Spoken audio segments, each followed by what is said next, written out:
They called her 534 when they laid her down in 1930. She was launched in 1934, named Queen Mary by Her Majesty Queen Mary. There's 1,019 feet and 6 inches of her, for those of you who like to be exact. She lies here by the quayside at Southampton by the ocean terminal tonight, the night before her voyage. She weighs, for those of you who like to be exact, 81,237 tons. And this week, she has celebrated her 20th birthday. It's hard to believe as you look at her that she's 20 years old, but you know a ship is always a woman, and if a woman has good bone structure and is well made up, well, age doesn't matter. And that goes for this ship, Queen Mary, registered, as you see, at Liverpool, with the red ensign flying at her stern as we look along the great length of her. She really is a floating town. She's got everything a ship should have and everything a town needs as well. There's nothing she can't do for you and nowhere she couldn't take you if it weren't that her schedule says she must take you just backwards and forwards between Britain and America. There is one of the telescopic gangways which join ship to shore in this ocean terminal. No matter what the tide, you can still walk up or down into the ship. And here's the first-class passengers telescopic gangway, and it's coming up this one tonight that we find Barclay Smith as he starts as a visitor his tour of the great ship. Hello there. You begin to wish, as I most certainly am, that you were one of those lucky passengers who are coming on board tomorrow. If you were, you'd do as I've done. You'd have left the terminal down there, come through the covered gangway, and up here onto A deck. And among those who would greet you would be members of the purser's staff and my special host tonight. Good evening. How are you? How are you, Mr. Phillips? Purser himself, Mr. Phillips.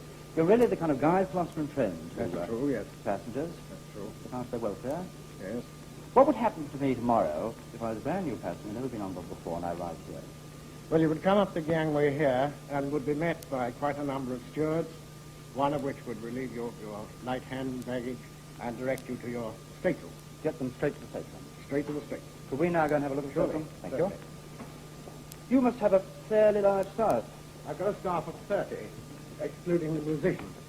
They come under you too. Oh, yes, they come under me too. Yes. What kind of things do your staff do? Oh, they attend to all the requirements of the passengers, cite their passport, take all the particulars, and there are quite a number of inquiries that go on all day. If I wanted to book myself on an aeroplane when I get to New York, We do that through the travel bureau. Mm-hmm.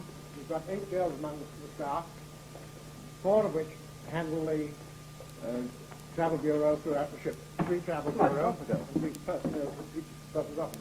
Yes, quite good, but hard work. Quite hard work for them. Long hours, and not much time for themselves. This is the cabin. This is the cabin. This is Planes 59 and 61, and incidentally quite a famous one. This is the suite that Sir Winston Churchill occupied when he crossed. Fine. Well, we're going to have a little trouble probably getting into the narrow corridor in here. I'm already beginning to get lost in this fast ship, so let's remind you with a cutaway diagram of the ship just what we're going to see. What we'll see are the blacked out areas. The highest point we'll visit is the bridge. Down below it, the public rooms on the promenade deck. Then down onto the main deck. We're on deck. We're on main deck, yes. On main deck. That's where we are. The cabin. Then we'll be going to the restaurant, deck below, and finally the great cabins of the engine. And now we're in here looking through to the sitting room. Yes, surely. And a very comfortable room too. Very. It's one of the nicest suites on the ship. I do like this use of wood. You make good use of it. Yes, there's 28 different woods right throughout the ship. And I understand there's 1.25 million cuts of veneer. This is particularly lovely one, very pale. This is a bleached pear. And everywhere, plenty of soft lighting fittings. Oh, yes. The air conditioning. The air conditioning, which can be handled by the passenger himself. Americans and British having very different tastes, don't they? Well, they prefer it a little more warm than we do. And telephone to your room. Telephone there, yes, you can lie in your own bed and telephone to any part of the world. Which for a businessman is pretty important. Yes, we carry a lot of businessmen who are continually calling their offices in New York or London, quite interested in the stock exchange. I've been very rude in walking in front of you. We're going to make a lightning tour, really rushing around this ship. Now we've come into the sitting room. Very fine. Dressing table here. Lots of comfortable chairs. Writing desk over there. Everywhere plenty of mirrors and plenty of light. And a word, Mr. Hughes. Sure. Okay. Yes. Mrs. Hughes, how are you? It is, I always get this wrong, it is leading Stewardess. Leading stewardess, which means what? Means that I'm in charge of all the stewardesses, bus attendants, shop attendants. Which means that you don't look after any passengers yourself? Oh, yes, I do. I have my own needs to look after. If you do look after passengers, a lot of them must be the very important people who come on board then. Yes, they are. Who have you had through your hands? Duchess of Kent, Mm-hmm. Duke and Duchess of Windsor. Of course, they travel very regularly on the Yes, ship, they don't do. Yes.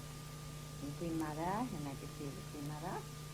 And that? This is the little brooch she presented to Very me. lovely brooch which she sent it to you. Yes.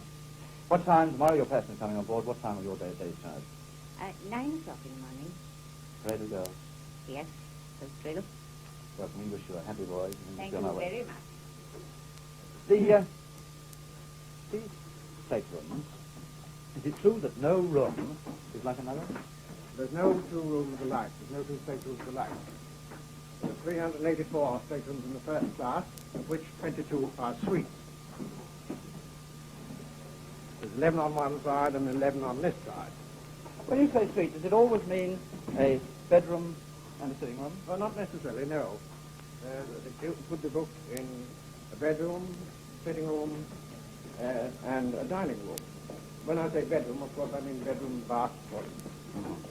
Fully equipped. This travel bureau you were talking about just now, Yes, on the deck, yes, manned by 4 of my girls, and they can book you by air, rail, sea, or bus, anywhere, either in England or the States. we thought we had a lot of cable before we came on board your ship. We now go on to microphone number 2, so it's normal to see.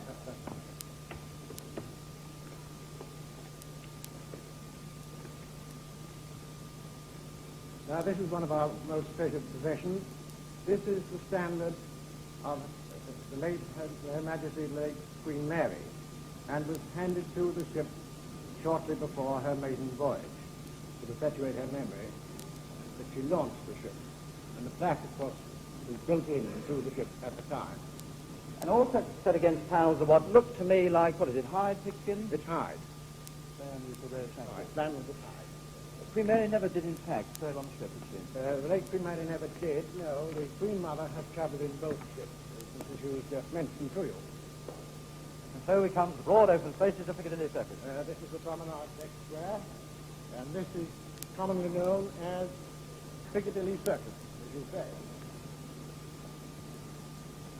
It's the shopping centre of the ship. You buy practically anything you wish up here. But, of course, the people going to England who buy things in these shops would have to pay purchase tax. Duty-free, but they have to pay purchase tax. But the moral is travel the other way. Right, yes. Well, I saw we just passed the library there, which put me in mind of the, I was reading one just beforehand, of the newspaper. Oh, yes. That is your... That's fund, the isn't it? fire patrol that patrols the ship all the time, not only in port, but at sea. Make sure that there's no fires breaking out that can be caused by cigarette smokes. In fact, the danger in port is probably slightly greater than That's right, yes. Coming back to this newspaper, which I was reading just now, the only newspaper I've ever seen which had next door to each other the cricket and the baseball scores. Oh, yes. Well, we did that news during the night over the radio, and it's sent down to the night printer who sets it up and then sends it up to the check by me quite early in the morning. And delivered just And then delivered to the passengers about between 7 and 8. Popped under the door, never disturbed before. Still they want to be. This, I think, is one of the most pleasant of your many of them. It is the most charming room, and it's right under the bridge. You notice it's circular. It's right under the bridge. The bridge is 2 decks up. With lovely views down our Lovely views right over the bow, and a lot of people sit here quite long periods watching the sea. This is the observation bar over the bar itself. A painting showing the theme of the celebration during the 1935 Jubilee year. And behind the bar, Mr. Hooson, but known to thousands of seasoned travellers as John. Good evening, Mr. Hooson. Good evening, sir. What are the popular, the fashionable drinks on board the Queen Mary these days? Oh, Same as they were. Maltese, Manhattan, Jackeries, whiskey sour. Who drinks which? Which the British drink, which Well, the Americans drink? Mostly gin.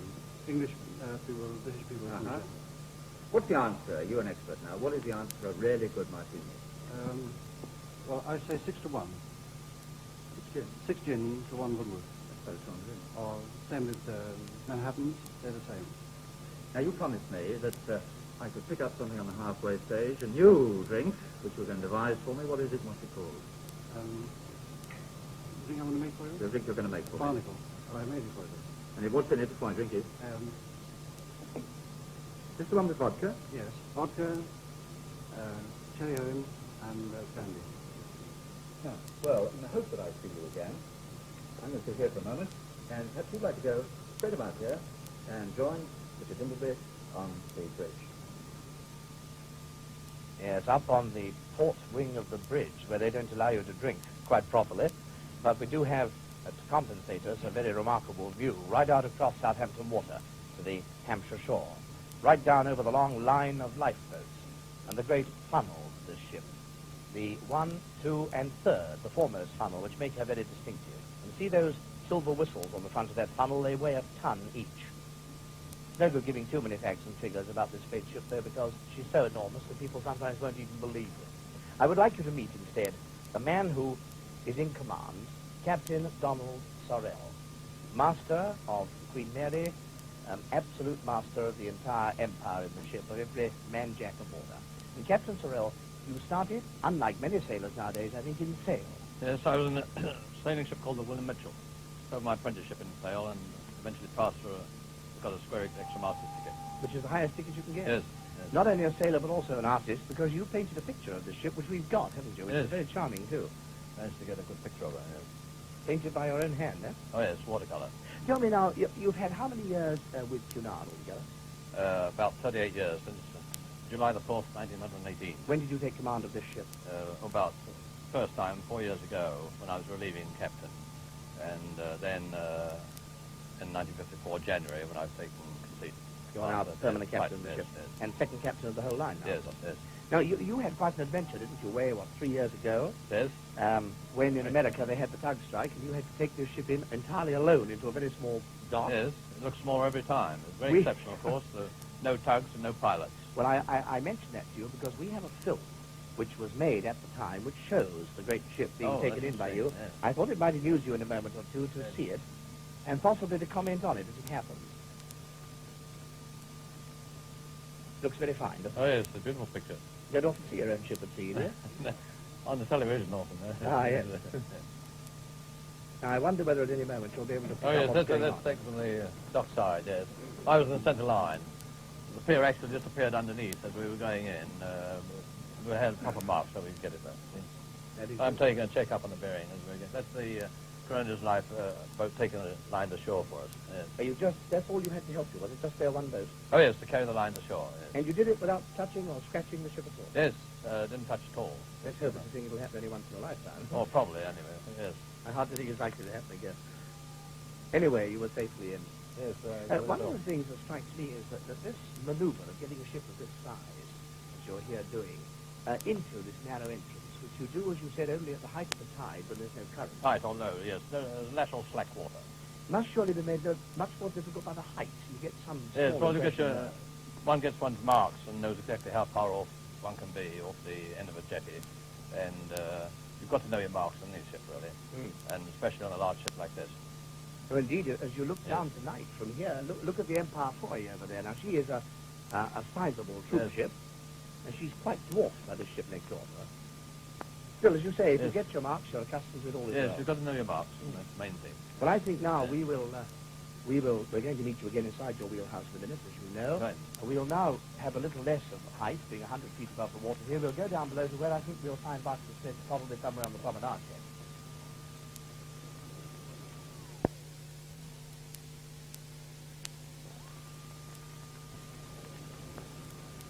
It's not the Chelsea Flower Show, but just some of the thousands and thousands of flowers and plants that came on board today and the travel, as in fact as the gardener with the ship to New York. Well, on again in this breathless rush. I think you'll follow in behind the camera this time. Moving towards the turn this time and the big staterooms. Enormous ship. The more you walk around it, the more you're impressed by it. Yes, quite you are. Yes, definitely. And you're not the only one that thinks of the vastness of this ship. Beatrice Lilly, when she first travelled in this ship, sitting at the captain's table. And during dinner, she smiled at him and she said, Captain, when does this space get to New York? Oh, no, we didn't even feel that.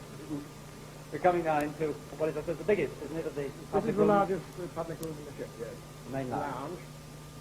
It's the most beautiful room. Most of our entertainment takes place here, of course. The first class passengers. Yes, I think we ought to make it clear that we're in fact seeing now first class room. First class, yes. But it is duplicated, isn't it? Oh, yes, and duplicated, too. In the cabin class and the tourist. Fine woodwork everywhere, great mirrors, and the most striking piece, this wall engraving. That's gesso. It's just being what? It's an art, actually, covered by gold and silver leaf. How they do it exactly, I'm not quite sure. Very striking effect. It is very striking. And most of indeed. your entertainments will take place Most in of here. my entertainments are done here, and that is why I've asked Mr. Denton Jenkins, my Hello. staff person in charge of entertainment, to come along and meet you. Well, you're going to leave us here, I I'll think. meet you. Thank you very much for being our guide.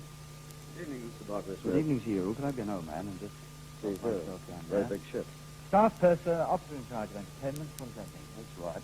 Well, I arranged the program of entertainments for the whole of the ship during the voyage, for the first class, cabin class, and the tourist class. Mm-hmm. Each morning, your veteran steward would place under your cabin door a program of events listing all the activities taking place during the day. I brought one along for you to see. And a very full-looking day it is, too.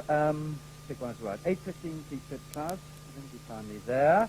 11 o'clock Peak Fifth class ladies. The first one, gentlemen. We Ladies. have quite a number of passengers who attend regularly each day.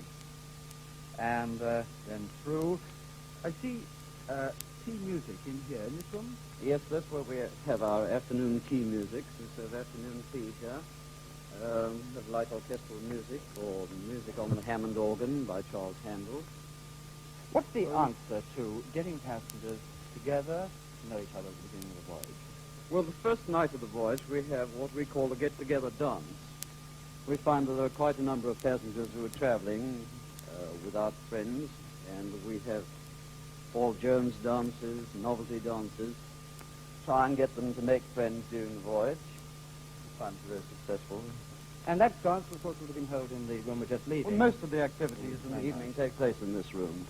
But I see we've got cocktail dancing here in the long gallery, which we're coming to, 7:30.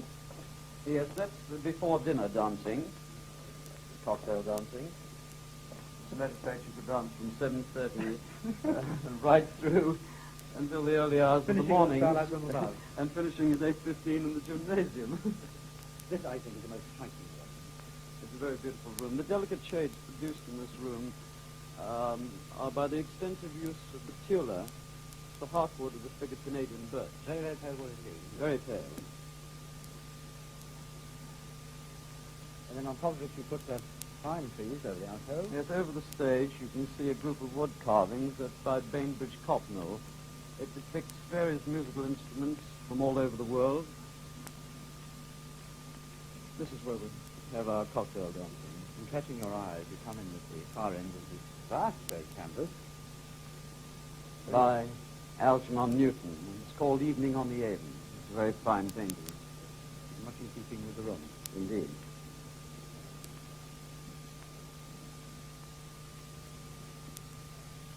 And then through, in here, as we said, very light wood, then much dark, much richer wood, through in the smoking room, isn't it? Well, the smoking room, the character changes in the room a great deal. They've created here an atmosphere of an English club with deep leather armchairs and settees. The walls of tiger oak. This is, in fact, a male Holy of Holies, is it? No, not quite. Ladies are allowed here, even though they've created this atmosphere of a club. And very modern paintings in here. Yes, this one in particular is by Edward Wadsworth. It's a piece of pure decoration or symbolism. You see hanging from the top of the white column a cork float, That's representing buoyancy, the shells for symbolic of organic life. And just on the right-hand side, you can see the Queen Mary coming up over the horizon. Very right on top of two. Well, thank you for taking us on stage 3. And I can't give you a hand with those. Thank you. Thank you so much. The Officer Watch will, in fact, really be passing through here at about this time. I'll ask you to take the exact take a look at the bill. How are you? Making sure they're not burning your ship. Oh, yes, certainly. What in fact will you do that? Well, generally, it would be good conduct, safety, and fire precautions, particularly fire. I always thought, I'm now talking when you're at sea, I always thought the knock for the watch the man who went on the bridge. Well, indeed he does. But at sea, you also have a day off and a night off there to look after the parts of the ship that can't be supervised from the bridge. What are you doing on this trip coming up? I'll be doing night off. I'll have to keep you in the day. Yeah. Thank you so much. Good night. Last thing which we'd like to show you in here is it's very difficult to give you a sense of size in this ship, particularly by television. So we've done a kind of comparative facts and figures, comparison figures for you. Firstly, passengers, nearly 200 sleeping coaches would be needed to move the 1,970 passengers which the Queen Mary could carry in one trip. Then the length of the Mary, topped by the Empire State Building there, but slightly higher than the Eiffel Tower and 3 times higher than Westminster Tower here. This is one I like, as we did. We could put the Queen Mary in Trafalgar Square, as you know. It would indeed extend from Charing Cross Road right through the White Wall. The tunnel one, I think, is fun. 3 engines right through the 30-foot tunnel. And if you're feeling hot at home at the moment, 15,000 of your homes could, in fact, be cooled by the refrigeration plant of Queen Mary. And lastly, if Southampton ever had a blackout, then Southampton could, in fact, be fed entirely from the power of this ship. Well, that gives you some idea of what the size looks like. And now we're going to move down again in the next stage of this lightning tour and join Richard Dimbleby on deck R.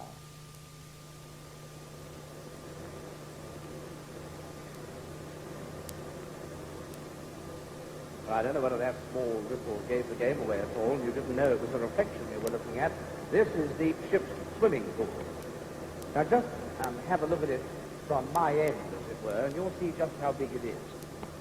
It's extraordinary that a ship can carry all this amount of water, rather like a swimming pool in a public swimming bath, deep down inside itself, as the Queen Mary does. And this is where first-class passengers, I say first-class, but others too, can also have their own swimming pool in the other cabin of third classes or tourist classes, where they can come to relax.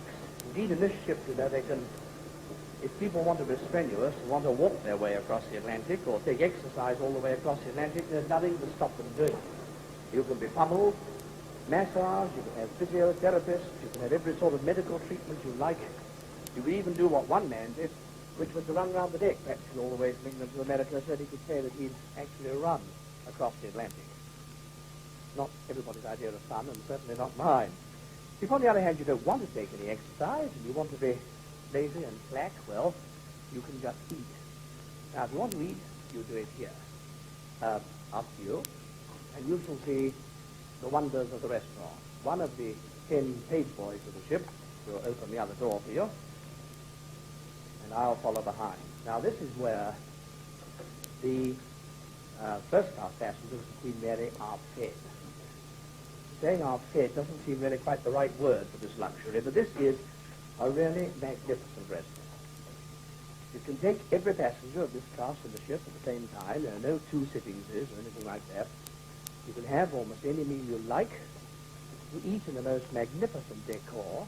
The room is so big, I mean, just look at it now. So big that the original Cunarder, Britannia, could actually have been put inside this room, the whole ship, the first transatlantic Cunarder, and 3 of Columbus's sailing ships besides, all together inside this one room in the ship. Now, one of the great features of the decor, which you're looking now, of silver and some very beautiful woodwork, is this huge map at the end, which shows always the relative positions of the Queen Elizabeth and the Queen Mary, the 2 great sister Cunarders, so that all the way across the Atlantic people can look up there and they can see where they are and where the Queen Elizabeth is too. And then, down here by table 203, we meet a very important man in the ship's company, Mr. Beebe, who is the chief steward and king of this empire below deck down here. And head, I should think, Mr. Beebe, of a very large team of men. 850 in the catering department. Hello. And how many people are you feeding? Well, we have 2,000 passengers. That's in the three classes. 750 in the first, 700 in the cabin, 580 in the tourist class. And crew? 1,270. So it's quite a big family. So you're feeding about 3,000 people all the time. Over a little over 3,000. And looking after many other wants as well as purely that of food, I presume. Oh, yes, yes, we have so many. I have the chart, kidney, Everything. bars, substance. And they told me you're a very important man. Now, here I know we have the restaurant manager, Mr. Basham. I love Mr. Basham. And when I say he's the restaurant manager, that gives you the clue to the fact that they run this place exactly as though it were a restaurant ashore. I think you do that. We run the place as a restaurant ashore, sir. I want to look at your menu. My menu, but we feel our standards a little higher. Higher. I'm told we're the best in the world, somebody told me. Right, Then sir. I'll let the Queen Elizabeth hear that. Now, here's your menu. Pick me a dish. Well, the poulet dotty meringue, sir. May I say this is a great favourite and was created by Napoleon chef in 1800 on the 40th of June for Oh, well, what's good enough for Napoleon in the battlefield will do for us in his landing, right, eh? sir. I suppose. Thank you very much. Now, let's not get tied up in the apparatus down here.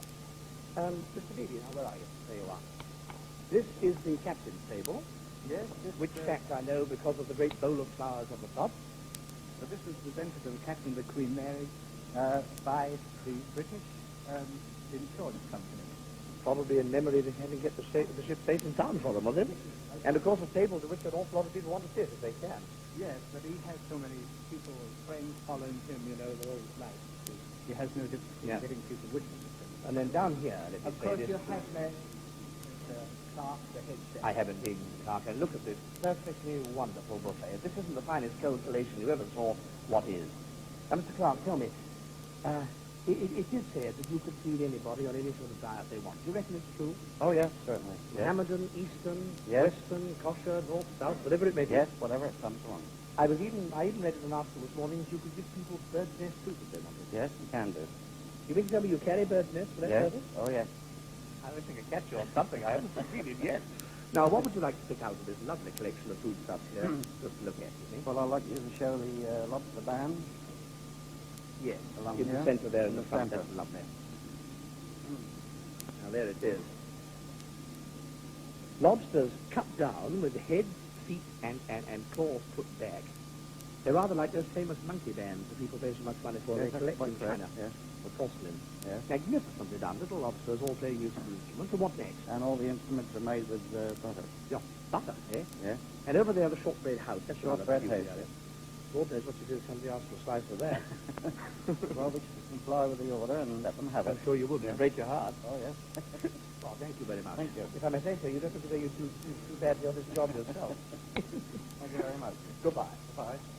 Now, down here, there's one more man I want you to meet while we're in the restaurant, and that is the confectioner, Mr. Parker.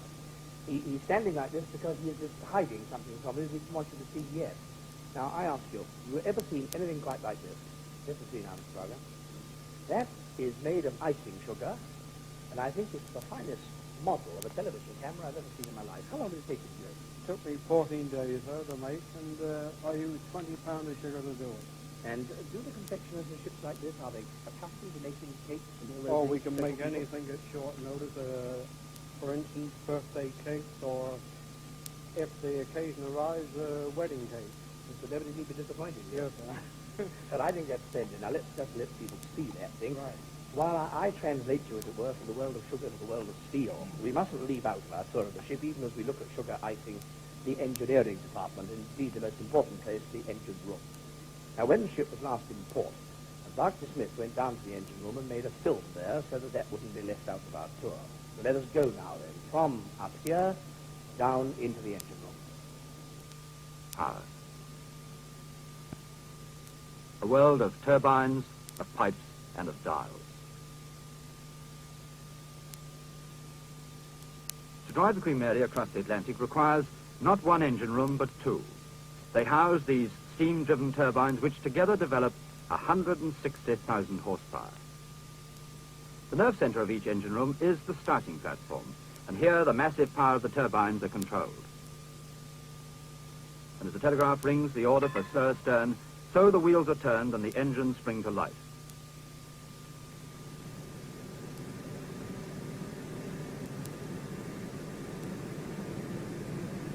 Steam is the lifeblood of these engines, and the whole process begins with a small flame in the boiler room.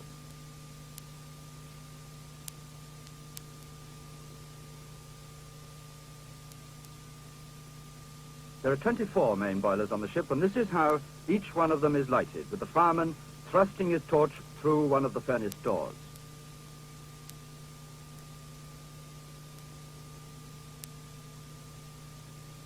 The flame then ignites fine jets of atomized oil fed into the boiler at high pressure by this giant pump.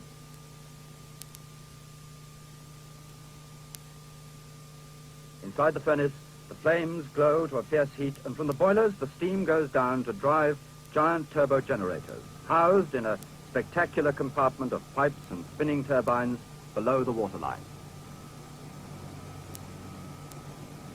Apart from steam-driven engines which propel her, the Queen Mary is virtually an all-electric ship, and from generators like this, 4,000 miles of cable stretch around the ship, powering any and everything from hairdryers to chandeliers.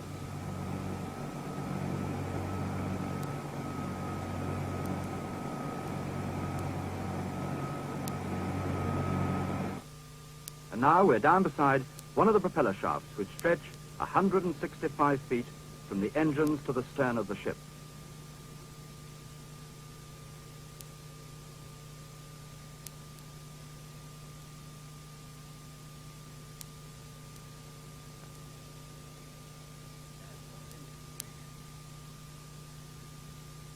Each of the 4 propellers weighs about 30 tons, and each one is driven by its own immense shaft.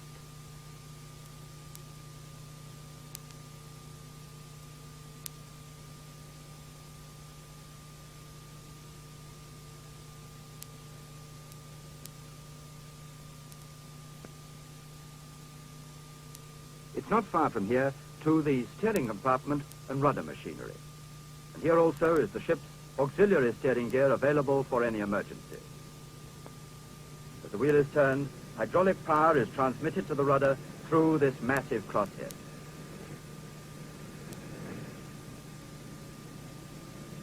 And these are the powerful hydraulic rams that turn the rudder, a rudder that weighs 160 tons.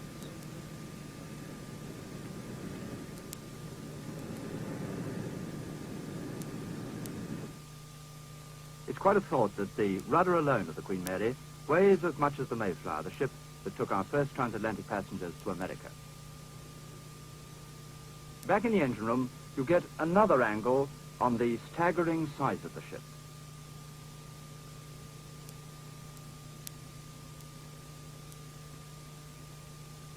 This is the after engine room hatch, but I must confess that I took an easier route on my way up to the top to have a word with the chief engineer of the Queen Mary, Mr. Beckett.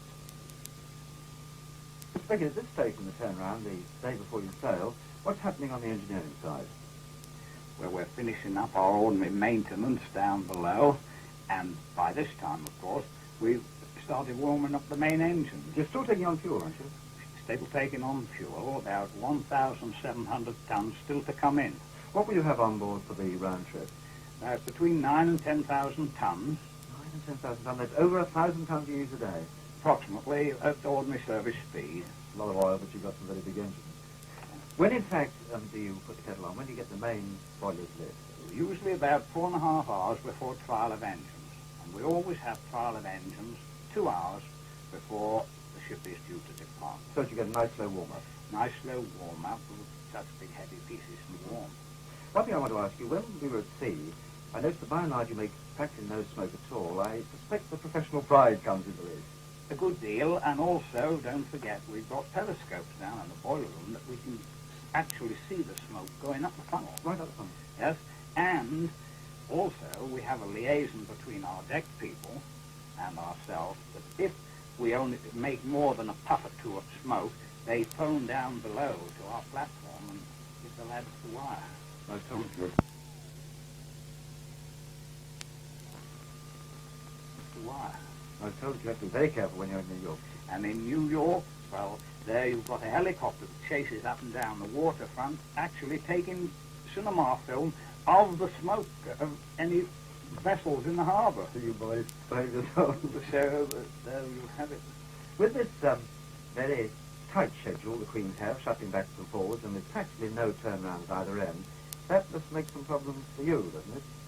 Well, it does, but you know, we've got a saying that the Queens must leave on time, and we do a good schedule of overhauls between trips, and then each winter we have a major overhaul to keep everything going, and then, of course, all the machinery in these ships, it must be granted, is of the very best that we could obtain.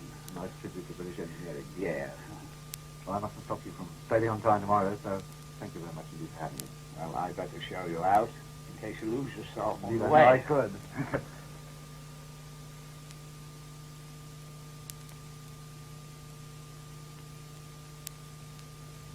Well, a good many very famous people would give anything to be allowed to stand on the bridge of Queen Mary and handle the wheel, as I am doing at the moment. However, it is strictly forbidden, and very rightly too. This is just a privilege. And I would like you, Captain Sorrell, if you will, just to tell me a word or two about this great wheelhouse of yours with all its implements and instruments. I think we'd better start here. This is an echo sounder based on the supersonic sound wave. We get the depth of the water. Yes. These are the indicators for the revolution, telling us the speed of the propellers. These are the telegraphs, one set for each engine, four sets of engines. Then we come along here. There's an indicator which we have to use when we're steering aft, telling the quartermaster aft when it's hard to port or hard to starboard. No harm done, I hope. No harm done. Oh, no, we won't start. I hope not. Then here's the repeater from the master gyro compass. And this is what the helmsman steers by and compares all the time with the magnetic compass.